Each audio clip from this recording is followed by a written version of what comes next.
They moved into Gori, encircling the city with tanks and unloading troops at strategic areas inside the heart of Georgia. Their intentions aren't clear, but this is an absolute violation of the ceasefire agreed with Georgia. Columns of tanks and trucks loaded with soldiers control all access in and out of the city. Some cars with fleeing civilians on board were allowed to pass.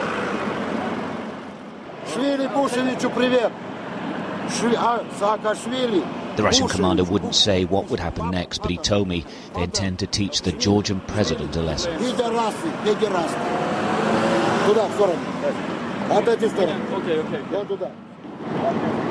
These are regular Russian army soldiers. They arrived in South Ossetia at the start of the war. They told us they're going home. They just didn't know when. Well, this is absolutely bizarre. The general is making his men form up to show, I think, to the outside world that they are a regular army. It's difficult to know whether they are or they're not. But they're obviously being put through their paces on drill. We're on the outskirts of Gori, but as I say, this is absolutely bizarre. The greatest fear of the civilians still in Gori and its surrounding villages are the militia pushing in front of the tanks, looting and its claimed killing indiscriminately. This man, clearly frightened for his two children, had abandoned his car and walked out. He told me the militia were looting and burning homes. They're killing people, even women, he said.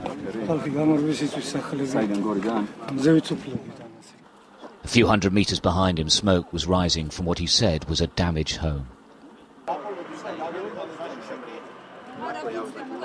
On the outskirts, more civilians gathered at a petrol station trying to get a lift to Tbilisi. These people had stayed behind, survived the bombing, but wouldn't stay through this invasion. The Russians are advancing without meeting any resistance. The Georgian forces have withdrawn to Tbilisi and disappeared. The Russians are now all-powerful here. The Georgians can do nothing. Moscow's actions illustrate its contempt for the condemnation and criticism of the international community. Stuart Ramsey, Sky News, Gori.